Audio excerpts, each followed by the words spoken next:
Welcome. Scott here. Here is a quick boss guide for the upcoming LUFENIA Plus event, Intersecting Will's Respite, or Quagmire, for Seymour from Final Fantasy X. Joining Seymour, the feature units including Xande from Final Fantasy XIV, Deuce from Final Fantasy Type 0 and Siren from Final Fantasy Crystal Chronicles. This raid event also marks the debut of Seymour's LD. Seymour and Xande will be getting their C90 awakenings.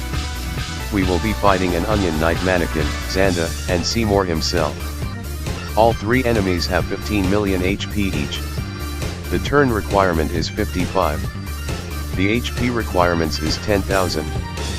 Before I continue further, here is a small disclaimer clause for the video. The guide is written based on the time that the event was released for the Japanese version. Please do note that it is possible that the boss fight mechanics might differ when the actual event is released in global. Firstly, let's go through the LUFENIA Plus Orb Conditions. The LUFENIA Plus will activate at the start of the fight at the counter of 10. It is a non-cancelable orb. The orb attack is a fatal attack. To uptick the orb, you do an AOE delay on the bosses by 2 turns. Any other form of delays won't uptick the orb. Units that can uptick the orb are Seymour, Cloud, Selpha, Ramza, Quistis, and Cypher. Doing a 2-turn AOE delay will reset back the orb to its original value. As skills that fulfill the orb condition are limited, do space out the uses of them carefully. If you have a fully geared Ramza or Cloud, you can set them as your friend support to others. Now let's proceed with some party setup recommendations. Recommended calls abilities. To ensure that you are able to constantly break them, it is important to inflict defense down debuffs. Example of calls abilities that inflict defense down calls are Ferris, Titus, Jack, and Vanille. To speed up the fight, using HP damage up debuff calls like Karaseme, Gabrinth, Lily-Set, Fran, Maria, and Ignis are useful. Although a bit trickier to use, Aura-type HP damage up calls like Sid and Kimari are also viable. Most recently C90 units have Aura-type HP damage up call. You can use Dissidia DB Call Finder to find out more. As mentioned in the previous slide, you need to do an AOE delay by 2 turns to uptick the orb. Call options include Cloud and Ramza. Next, I will be covering units that will be useful to handle the fight mechanics. Like other LUFENIA Plus events, it is always recommended to bring supports for their aura and buffs. They are Garnet, Leela, Porum, Setzer, Agrias, Katesa, Queen, Xande, Bards, Lena, Lyud, and Siren. Garnet BT Plus support will help to trivialize the fight that you could finish the fight before you worry about the boss mechanics. Leela will make the boss attack a non-issue. If you don't want to play to the orb, you can bring Echo for the fight. The bosses will be scripted to do HP attacks at certain HP threshold, so you will be facing a barrage of HP attacks. Damage mitigation is highly recommended. Options include Snow, Core, Gladiolus, Warrior of Light, Beatrix, Orin, Zack, Guy, Prompto, and Kater. As mentioned earlier, you need to do 2-turn delay to uptick the orb. Units that could help for the orb condition are Seymour, Cloud, Ramza, Sabin, Quistis, Cypher, Selpha, and Gilgamesh.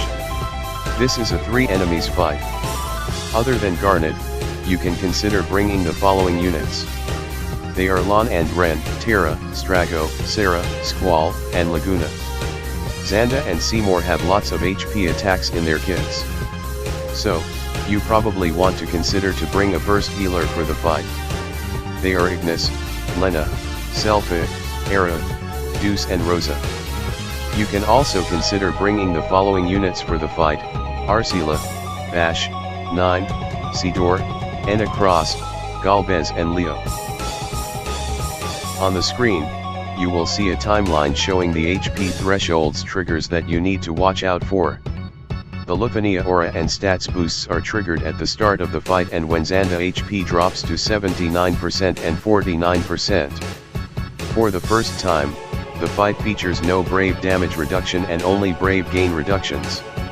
To uptick the orb, you need to do 2-turn AOE delay.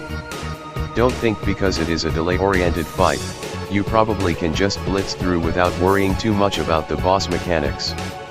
At the thresholds listed on the screen, the bosses will do the scripted actions. Depending on your party speed, it is possible to see Xande gaining consecutive turns before you start the fight. I will talk more about their trigger mechanics in subsequent slides. Depending on your team comp, you can either choose to focus target on Xande or Seymour. Focus target on Xande if you have limited AOE delay skills. Focus target on Seymour if you are not intending to bring a damage mitigator. In my opinion, the difficulty of this fight is significantly easier compared to the previous two fights.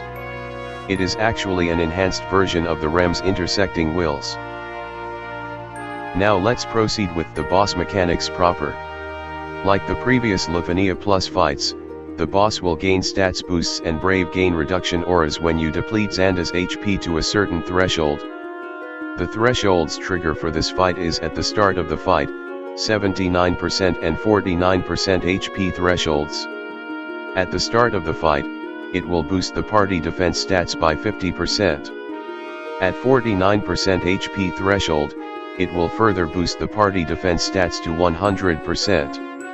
An exception to the norm, this LUFENIA Plus fight have no brave damage reduction auras.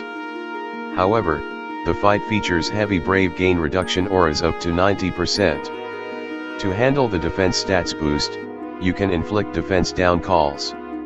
To handle the brave gain reductions, you can bring a brave gain up support like Agrias, Ram, or Quistis. With the recent units released, you shouldn't have any problem in handling the auras. Now, I will be covering the boss key mechanics in detail. As mentioned previously, the boss will trigger actions or attacks at the HP thresholds. Xande will trigger Destruction Quaga at the start of the fight and the 49% HP threshold. Destruction Quaga is a double AOE BRV+HP attack. Onion Knight will trigger its turn warp at the 49% HP threshold where it will pull its party turns after its turn upon triggering. Seymour has the most dangerous cut-in mechanics. He will warp and gains 2 instant turns at the 79% and 49% HP thresholds. When his HP drop to below 80%, he will start incorporate Chain Spell as its follow-up attacks from its actions.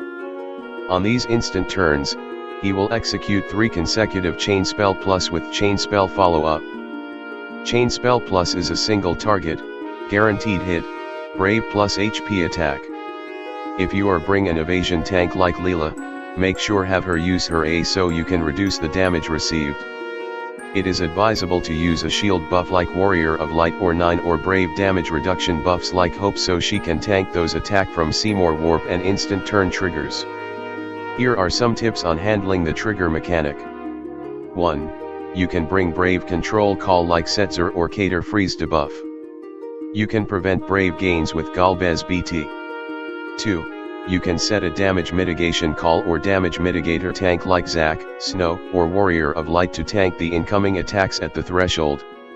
Warrior of Light LDCA is probably the best damage mitigation call for this fight.